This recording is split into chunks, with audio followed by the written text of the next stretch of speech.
My name is Beata Anna Sperksinska. I am 53 years old. I am Polish.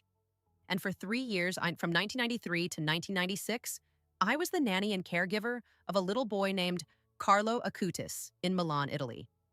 What I am about to tell you today, I have never told anyone publicly, not in 28 years. Not during his beatification in 2020, when the entire world was searching for people who had known him. Not during the dozens of interviews I was quietly approached to give. Not even to my own children, who know only fragments of what I witnessed. I kept this secret because I was afraid. Afraid of not being believed. Afraid of reducing something sacred to something sensational. Afraid that the world was not yet ready for the full truth of what that little boy said to me on the evening of May 16th, 1997, the night before his 6th birthday, in a garden in Milan, while he held my rosary in his small hands and looked into my eyes with a certainty that no 6-year-old child should possess. But now, after his canonization in September of 2025, something shifted inside me. I knew that the time had come, that Carlo himself was asking me to speak. So today, for the first time, I will tell you everything. I will tell you about the afternoon I arrived at the Acutis home as a 21-year-old girl from a village of 500 people in southern Poland, carrying a photograph of the Black Madonna of Częstochowa tucked inside my suitcase and a heart full of prayers I had learned before I could read. I will tell you how I became the first person to speak to Carlo about God, how I taught him his first prayer in Polish, how I took him to his first Mass, how I introduced him to the rosary that would become the defining object of his spiritual life. And I will tell you about the promise, the specific, detailed, almost prophetic promise that a 6-year-old boy made to me in a spring garden, a promise that unfolded across nearly 3 decades with a precision that defies every rational explanation I have attempted to construct. A promise involving computers and the Eucharist, the Black Madonna of Poland, children learning to pray in a language that was not their own, and a mission that Carlo seemed to understand with absolute clarity long before any adult around him could have guided him toward it. When I tell you the exact words he used that evening, you will understand why I held them in silence for 28 years. Because they were not the words of a child. They were the words of someone who already knew where he was going. I need you to understand something before I continue. I am not a mystic. I am not a visionary. I am a practical woman, a director at an international creative agency in New York City, a mother, a grandmother. I have spent my professional life in the world of strategy, communication, and evidence-based decision-making. I do not say these things lightly. I do not embellish. And what I'm about to share with you is not embellishment. It is memory. It is documentation. It is truth. And it begins in 1993 in an apartment in Milan with a 2-year-old boy who looked at the photograph of Our Lady of Częstochowa that I had pinned above my bed and smiled as though he recognized her. I grew up in Krasnostawice, a village of approximately 500 inhabitants in the Opol province of southern Poland. If you have never heard of it, that is precisely the point. It was the kind of place where the church bell was the center of the universe, where the priest knew every family by name, and where the rhythm of the liturgical calendar organized everything: planting seasons, celebrations, sorrows, hopes. My parents were not wealthy. My father worked in a factory. My mother kept the home and the garden and the faith. We did not have much, but we had something that I have come to understand, only in retrospect, was extraordinarily rare: a living tradition of prayer. Not prayer as obligation, prayer as breath, prayer as the most natural thing a human being could do. I learned to pray before I learned to read. My first prayer was the Aniele Boży stróżu mój, the Polish prayer to the guardian angel that generations of Polish children have learned as their introduction to the spiritual world. My grandmother taught it to me. I taught it to my children. And in 1993, in an apartment on Via Ariosto in Milan, I taught it to a little boy named Carlo. I arrived in Italy in the spring of 1993, 21 years old, with a university scholarship waiting for me in the autumn and a need to earn money before the semester began. A family connection led me to the Acutis family, Andrea and Antonia, young Milanese professionals with a 2-year-old son who needed consistent, loving care during long working hours. My Italian was functional but imperfect. My homesickness was acute. And yet, from the very first morning, I walked into that apartment and found Carlo sitting in his playpen. Looking at me with those large, serious eyes, something settled inside me. I cannot explain it any other way. It simply settled. He was an extraordinary child from the beginning, not in a way that announced itself loudly, not a prodigy in the conventional sense, not precocious in a performative way. He was extraordinary in his stillness, in his attention, in the way he listened. Most 2-year-old children are hurricanes of distraction. Carlo listened. When you spoke to him, he absorbed. When you showed him something, he remembered. When you introduced him to something beautiful, he treated it with a reverence that seemed to come from somewhere very deep. My first instinct, as a girl formed entirely within Polish Catholic culture, was to share with him what I knew. It was not a strategic decision. It was simply what I had. And so, within the first weeks of my time with the family, I began talking to Carlo about God. I showed him the small photograph of the Black Madonna of Częstochowa that I had pinned above my bed. Our Lady of Częstochowa, the Queen of Poland, the icon that had survived invasions and wars and the most brutal chapters of Polish history with her gaze intact and her presence unwavering. I told Carlo, in my broken Italian mixed with Polish words he could not yet understand, that this was the most beautiful lady in the world and that she loved him very much. He stared at the photograph for a long time. Then he reached out and touched the edge of it with one small finger, very gently, as though he understood that it required gentleness. "Bella," he said, "beautiful." That was the beginning. Over the following weeks and months, I introduced Carlo to the prayers I had grown up with. The Aniele Boży first, simple, melodic, a prayer designed for the mouths of children. Carlo learned it with astonishing speed. Not just the words, but the rhythm, the intention, the sense of addressing someone real. By the time he was 3, he was saying it every night before bed with what I can only describe as conviction. Not performance. Conviction. I took him to Mass for the first time at the Church of Santa Maria Sagrada, a beautiful, quiet church not far from the apartment. I remember the way he sat completely still during the consecration, stiller than most adults I have observed at Mass, his eyes fixed on the altar with an intensity that made me catch my breath. He was 2.5 years old. He should have been fidgeting. He was not fidgeting. He was watching. Afterwards, walking home, he held my hand and asked me, "Beata, is Jesus really there, in that little white circle?" I told him yes. I told him that Catholics believe that Jesus is truly present, body, blood, soul, and divinity, in the Eucharist. That the host is not a symbol, but a reality. He walked quietly for a moment, turning this over in his mind with that characteristic thoughtfulness. Then he said, "So we should go every day." He was not yet 3 years old. I introduced the rosary during his 3rd year. I had a simple wooden rosary that had belonged to my grandmother, worn smooth at the beads from decades of prayer, and I showed Carlo how to hold it, how to move from bead to bead, how each decade was a meditation on a mystery of the faith. He was fascinated by it. Not by the object itself, though he seemed to appreciate the tactile dimension of prayer in a way that many adults never discover. He was fascinated by the idea that you could count your way through something sacred, that there was a structure to it, an architecture. "It's like a program," he told me once when he was about 4. I did not understand what he meant at the time. Later, when I learned of his passion for computing, I would remember that sentence and feel something very cold and very clear move through me. In 1996, I married Tadeusz, a Polish man I had met in Milan through our church community, and the time came for me to leave the Acutis household. I had been with the family for 3 years. Carlo was 5 years old. The farewell was difficult, more difficult than I had anticipated. Carlo cried, not the crying of a child deprived of something convenient, but the crying of a child losing something essential. He held my hand at the door and would not let go for a long time. Antonia stood to the side, visibly moved, giving us space. "You will come back to visit?" he asked. "Of course," as I told him. "Always." "Promise?" "I promise." He considered this.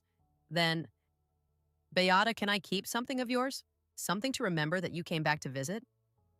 I looked down at my grandmother's rosary, which I had been holding. I often carried it in my hand during transitions, difficult moments, goodbyes. I placed it in his palm. Keep this one for now. I will bring you another from Poland.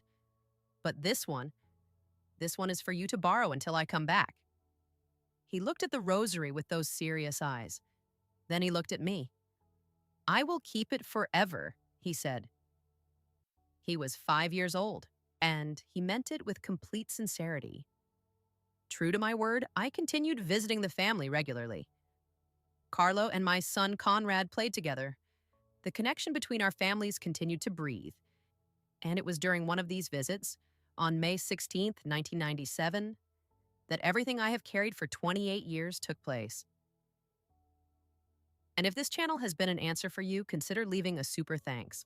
This financial help, however small it may seem, sustains this mission and allows us to continue bringing deep and transformative content to more lives that need this word. May 16th, 1997. The day before Carlo's 6th birthday, I had traveled from our apartment across the city to deliver a birthday gift. A small wooden crucifix I had brought back from a recent pilgrimage to Częstochowa. It was not elaborate. It was simply beautiful, and it had been blessed at the feet of the Black Madonna, and I wanted Carlo to have it. The afternoon was warm, the kind of warm that Milan produces in late spring when the light comes in at a specific angle and makes everything look slightly more significant than it is. Carlo was in the garden behind the house, the Giardino Pagano, a small green space where we had spent countless afternoons during my years as his nanny. I used to take off his shoes so he could walk barefoot on the damp grass. I had told him that God made the grass wet in the morning as a gift, so that children could feel something real under their feet. He was playing alone when I arrived. He looked up the moment he heard the gate, and the expression that crossed his face was one I will carry with me for the rest of my life. Pure, uncomplicated joy. He ran across the grass toward me with his arms open, and I lifted him and held him, and for a moment, neither of us said anything. We sat on the old bench near the far wall, the bench where we had spent many afternoons talking about prayers, about the saints, about the mysteries of the rosary.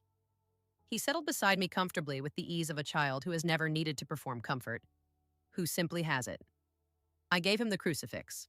He held it in both hands, turning it over carefully, examining the grain of the wood, the line of the figure upon it. Then he pressed it to his chest briefly, with closed eyes, in what I can only describe as a gesture of reception, as though he were accepting not just an object, but a transmission. It's from Częstochowa, I told him. From Our Lady. He nodded as though this required no elaboration. Then he looked at me. Beata, he said, I need to make you a promise today. Something in his voice, the precision of it, the deliberateness, made me set aside whatever casual response I might have given. I looked at him properly. He was sitting very straight. His hands were folded in his lap, holding the crucifix and the rosary together. His eyes were on me with that intensity that had always distinguished him from other children, but that now seemed intensified to a degree I'd not seen before. What kind of promise, my dear Carlo? He took a breath. And then he spoke with the specificity and calm of someone recounting something that had already happened, not something he was proposing. Beata, he said, Jesus asked me to tell you something. He asked me to make you a promise today, because you need to know what is coming, so that when it happens, you won't be afraid and you won't be surprised. I felt very still. The garden felt very still.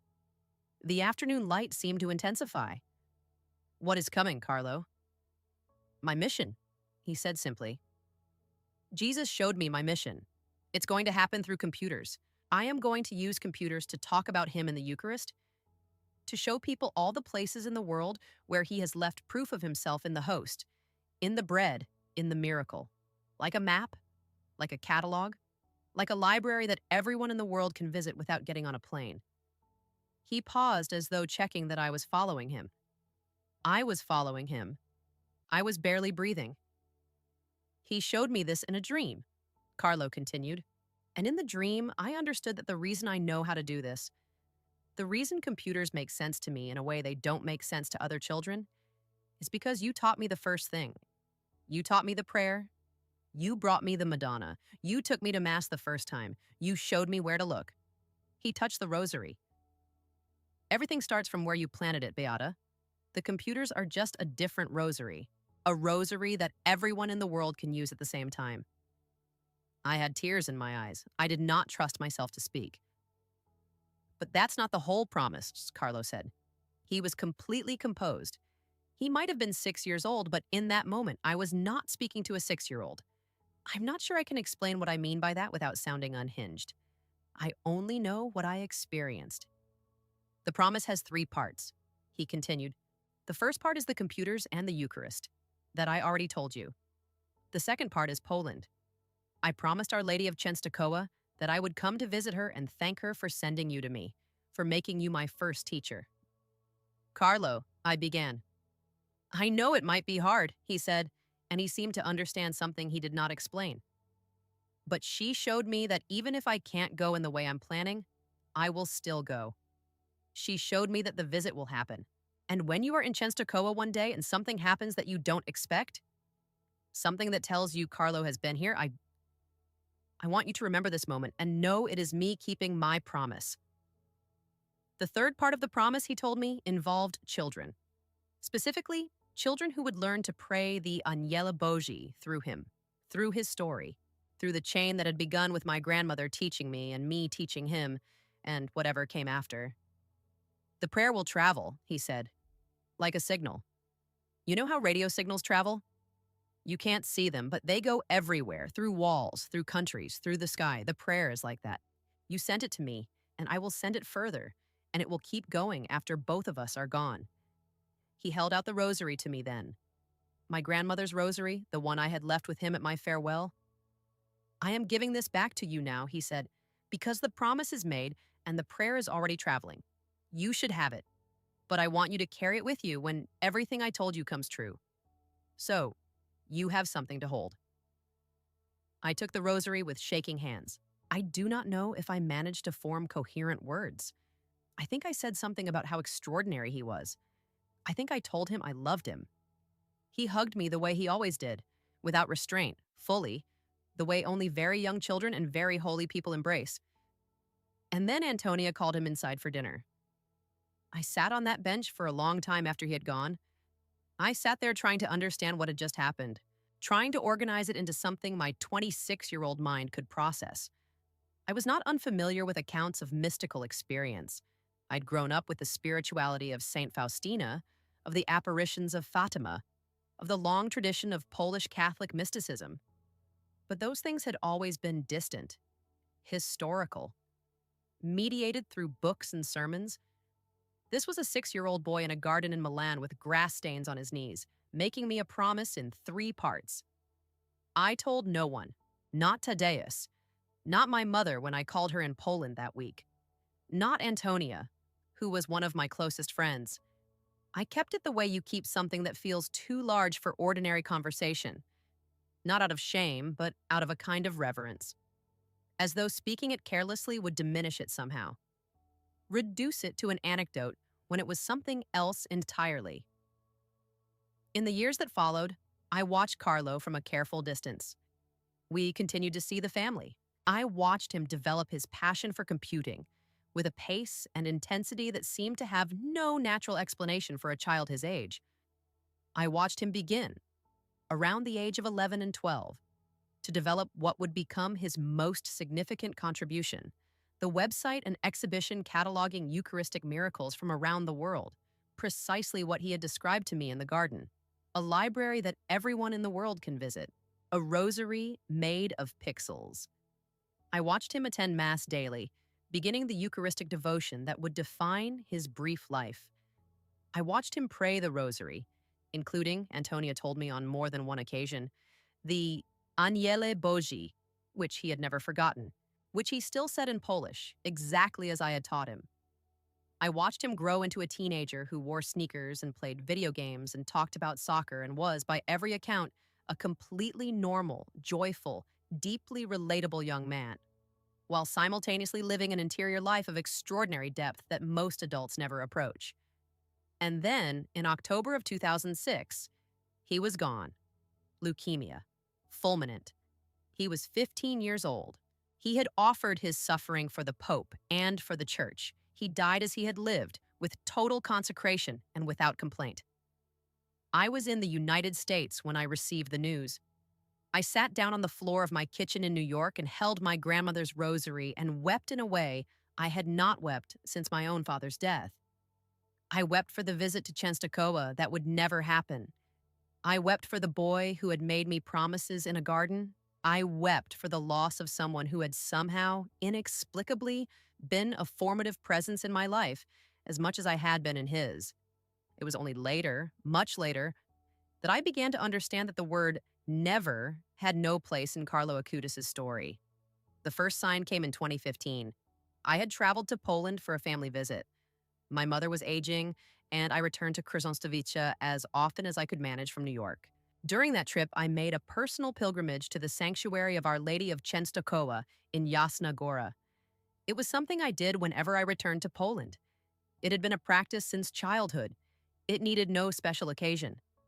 I arrived on a Tuesday morning in October. The sanctuary was quieter than it would have been in summer.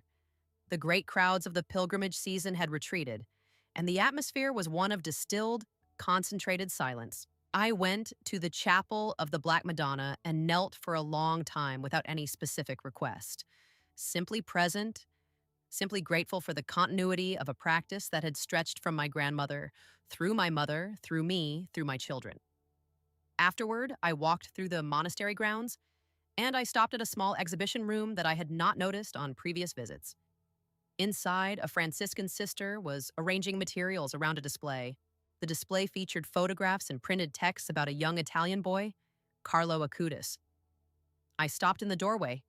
The sister looked up, smiled, and began to explain with evident excitement that a first-class relic of Carlo Acutis had recently been donated to the sanctuary, that his story was becoming known in Poland with remarkable speed, that there was something about him, his combination of profound faith and modern sensibility, his love for technology in the service of devotion, that seemed to speak to young Poles in particular.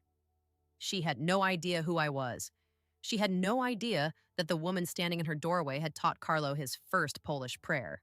She had no idea that a boy of 6 had once promised her that he would come to thank Our Lady of Częstochowa. I stood there in the sanctuary of the Madonna of Poland and felt Carlo's presence as palpably as I had ever felt anything in my life. Not frightening, not dramatic, simply real. The way the warmth of the sun on your face is real. Undeniable, physical, specific. He had kept his promise, not in the way I had expected, not as a teenage boy arriving by train from Milan with his backpack and his sneakers, but in the way that a soul keeps a promise when the body is no longer available for it, through a relic, through a sudden and inexplicable surge of devotion to him in precisely the country he had said he would visit. Through a Franciscan sister who knew nothing of the conversation in the garden, but was arranging his photograph with the same loving attention that I had once used to pin Our Lady of Częstochowa above my bed in an apartment on Via Ariosto. I introduced myself to the sister. I told her that I had been Carlo's nanny. She stared at me for a long moment, and then she began to cry. The quiet, surprised crying of someone who has just witnessed something they recognize as more than coincidence. She called 2 other sisters. I sat with them for 2 hours, telling them what I had never told anyone, and all of us wept and prayed and laughed together in the way that only believers can do when the impossible has just knocked politely on the door and introduced itself. Carlo had visited Częstochowa. He had simply found a different way to make the journey. The second fulfillment came in 2020 during his beatification. The ceremony was held on October 10th in Assisi, and I was present, one of a small number of people, admitted due to the COVID restrictions that defined that strange liminal year. I sat in the Basilica of St. Francis with a face mask and my grandmother's rosary and an interior life that had been quietly reorganized by everything I had witnessed in the preceding years. After the ceremony, I returned to my hotel and found, waiting in my email inbox, a message forwarded through a series of connections from a family in Krakow.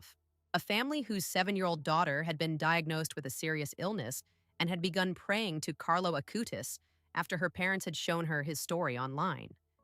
The mother wrote to ask if I was truly the beata who had been Carlo's nanny, because her daughter, who had recently experienced what her doctors described as an inexplicable remission, had attached herself to the specific detail of Carlo learning Polish prayers, and had herself begun learning the Aniele Bogi. The daughter had written a letter. Enclosed with her mother's email, scanned with a child's characteristic mixture of careful and chaotic handwriting, was a single sheet of paper on which a 7-year-old had written, Pani Beata, Carlo taught me the prayer that you taught him. I say it every night now. Thank you for teaching Carlo. I held my phone in the dark of my hotel room in Assisi on the night of Carlo Acutis' beatification, reading a letter from a Polish child who had learned to pray in the chain that had begun with my grandmother. And I understood that Carlo's third promise had come true as well. The prayer was traveling, like a radio signal, through walls and countries and the sky. In the years between 2020 and his canonization in September of 2025, the evidence continued to accumulate in ways I stopped trying to rationalize. Letters from families across Poland, and eventually from Italian, American, and Brazilian families whose children had encountered Carlo's story through his Eucharistic Miracles exhibition, asking if I was truly his first teacher of prayer, a documentary filmmaker in Warsaw who had somehow traced the chain of transmission back to me, a school in Opole province, near my own hometown, that had named its computer lab after Carlo Acutis and placed a photograph of Our Lady of Częstochowa beside his portrait without knowing anything of the specific connection between the two. I was present at his canonization in September of 2025. I stood in St. Peter's Square with my grandmother's rosary in my hands. The same rosary he had held in the garden on May 16, 1997. The same rosary he had given back to me as his promise was sealed. And I watched a pope declare to the Universal Church what a 6-year-old boy had told me privately in a garden, that Carlo Acutis had lived and died and communicated and loved in a manner that bore the unmistakable signature of divine intent. During the celebration after the ceremony, I stood quietly to one side, overwhelmed in the particular way that only very old joys overwhelm you, not loudly, but with a depth that reaches the marrow. And I felt, as clearly as I have ever felt anything, a presence beside me, a warmth, an unmistakable quality of that particular joy, contagious, uncomplicated, completely contemporary, that had always been Carlo's signature. I heard nothing. He did not speak. There were no words this time, because the words had already been spoken. The promise had already been made and kept again through relics and sick children and Franciscan sisters and Polish prayers traveling through the sky like radio signals. What I felt in that silence was simply completion. I am 53 years old. I have spent 28 years carrying what that 6-year-old boy placed in my hands in a garden in Milan. I have spent the last decade watching it unfold with a precision that leaves me without any vocabulary adequate to describe it, except the vocabulary of faith. Carlo Acutis is now a saint. Not because I declare it, the church has done that, but because I witnessed in the most ordinary and intimate way possible the formation of a soul that was already oriented toward God before it could fully dress itself or tie its own shoes. I was there at the beginning. I planted seeds that I did not know were seeds into soil that was already inexplicably rich. What I want you to take from this testimony is not primarily the supernatural elements, the fulfilled promises, the relics in Poland, the children learning to pray. Those things are real, and I have described them as accurately as my memory allows, but they are not the essential thing. The essential thing is this. Carlo Acutis taught me, from the age of 2 to the age of 6, that holiness is not the property of extraordinary circumstances. It is the property of extraordinary attention. He paid attention to every prayer I offered him. He received every small gesture of faith, a photograph of Our Lady, a wooden rosary, a barefoot walk on damp grass, with a completeness of reception that transformed them into something I had not known they contained. He taught me that the seeds we plant in children, the prayers, the images, the habits of attention, do not belong to us. They belong to a design larger than our intention. And sometimes, years and decades later, we are given the incomprehensible grace of watching those seeds become something we could not have imagined when we planted them. If you are a parent, a teacher, a grandparent, a nanny, a catechist, anyone who has ever prayed beside a child or shown a child a sacred image or taken a child to Mass for the first time, I want you to hear this. You do not know what you are planting, neither did I. Neither did my grandmother, who taught me the Aniele Boży in a village in southern Poland before I could read. But it traveled. It traveled from her to me to Carlo to a sick child in Krakow to wherever that child's prayer has gone and will go still. This is the testimony I have kept for 28 years. This is the promise I watched a saint keep in 3 parts across nearly 3 decades, beginning with a conversation in a garden on the eve of his 6th birthday. Carlo Acutis, born May 3rd, 1991 in London. Died October 12, 2006 in Milan at the age of 15. Beatified October 10th, 2020 in Assisi. Canonized in September of 2025. And present, still, always, completely, wherever someone holds a rosary, opens a screen to look at the evidence of God in the Eucharist, or teaches a child their first prayer before they can fully understand what a prayer is. Thank you, Carlo, for keeping every word. And if this channel has been an answer for you, consider leaving a super thanks. This financial help, however small it may seem, sustains this mission and allows us to continue bringing deep and transformative content to more lives that need this word.